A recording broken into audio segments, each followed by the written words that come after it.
Vivemos uma guerra na paz ou nunca existiu paz?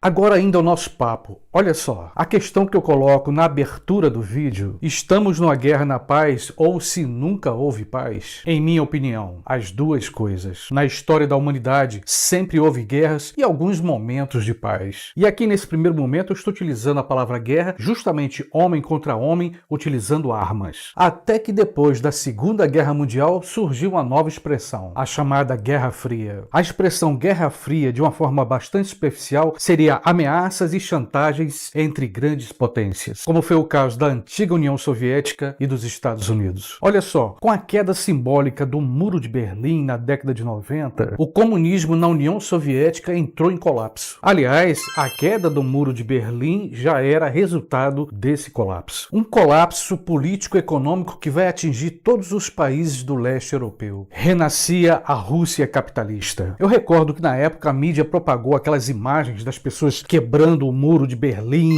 batendo com martelo para mostrar que o comunismo tinha caído. Parecia o fim da Guerra Fria. O mundo voltava a respirar aliviado. Parecia que o fantasma da Terceira Guerra Mundial tinha sido exorcizado. Parecia apenas uma aparência. Estados Unidos e a Rússia vivem uma falsa paz. E o pior, em nossos dias, em pleno século XXI, a tensão entre esses dois países aumenta. Mas eu vou te dizer uma coisa, a guerra na paz está espalhada pelo mundo. Antigas e novas guerras. Mas é um pequeno país que anda ameaçando o mundo. Um pequeno país que ameaça a grande superpotência, os Estados Unidos.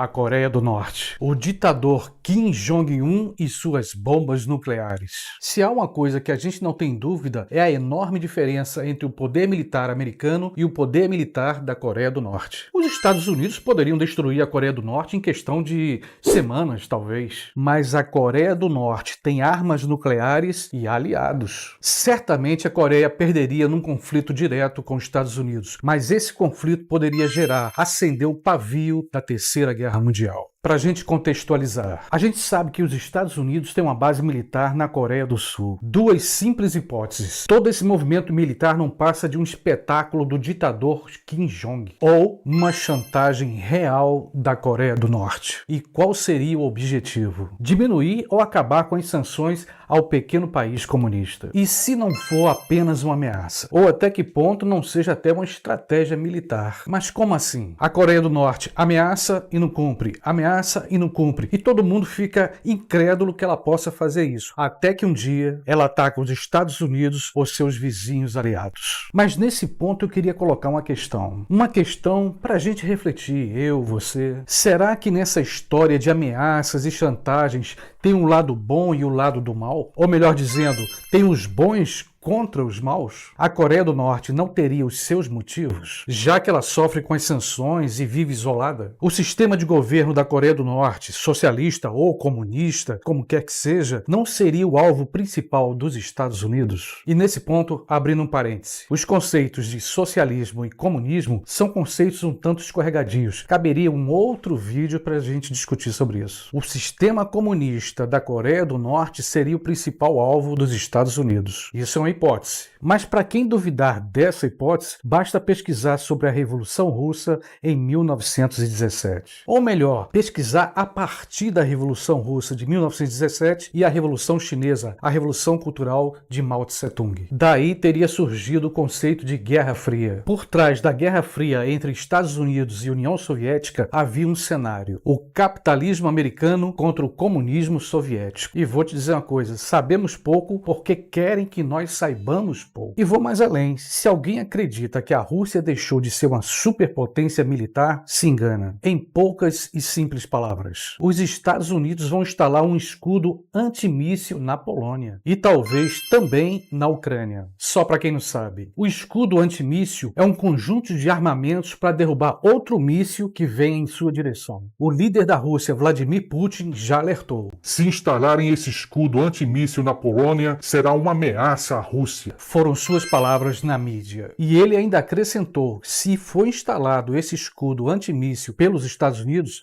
a Rússia vai retaliar. Vale ressaltar, quando eu falei há pouco que a Rússia ainda é uma superpotência militar, não foram palavras minhas, foram do próprio líder Vladimir Putin. Ele afirmou que nos últimos anos o seu país investiu muito em armas nucleares. E investimento significa também não só a quantidade, mas a qualidade das armas. Lembrando, os Estados Unidos estão liderando sanções contra a Rússia. Meu ponto de vista, a qualquer momento uma terceira guerra mundial pode acontecer. E aqui vale lembrar que já tivemos duas. Uma em 1914 a 1918 e outra em 39 até 45. De todo modo, enquanto estamos no aparente paz, as superpotências estão se armando até os dentes. Para você ter uma ideia, já existem projetos de base militar no espaço e até na Lua. A China e a Rússia, por sua vez, também estão pensando no mesmo projeto, utilizar o espaço como equilíbrio de forças. Aliás, a China está com outro projeto, construir uma base militar no fundo do mar. Eis a palavra mágica. Talvez para deixar a gente um pouco mais calmo, o povão, a grande população mundial. É verdade, estamos nos armando e modernizando nossas armas, mas apenas para um equilíbrio de forças. Eis aí a palavra de conforto, equilíbrio de forças. No meu ponto de vista, apenas uma falácia. E vale lembrar que a Rússia tem acusado os Estados Unidos de não querer um acordo para diminuir o número de armas nucleares. Minha interpretação: não há mocinhos nem bandidos nessa história. Não há os bons e os maus. O que existe são interesses. E se for necessário uma terceira guerra mundial para manter esses interesses, teremos com certeza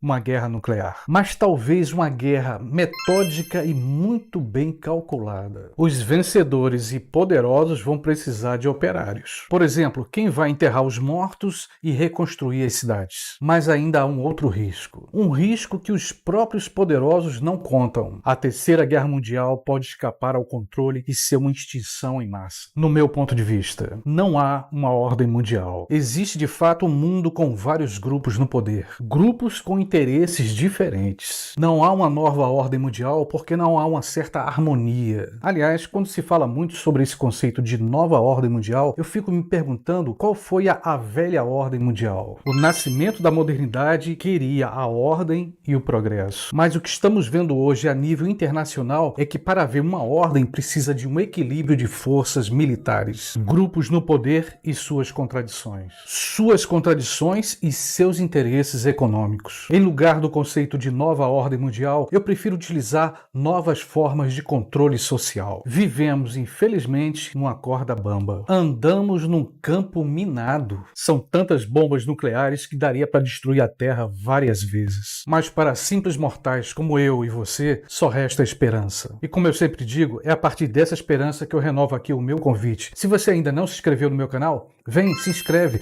Se você gostou desse vídeo, dá uma curtida, um like, compartilha com teus amigos. Com certeza você vai ajudar esse canal a permanecer no ar, ok?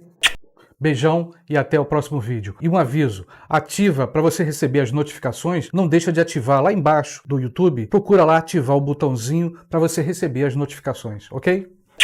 Beijão.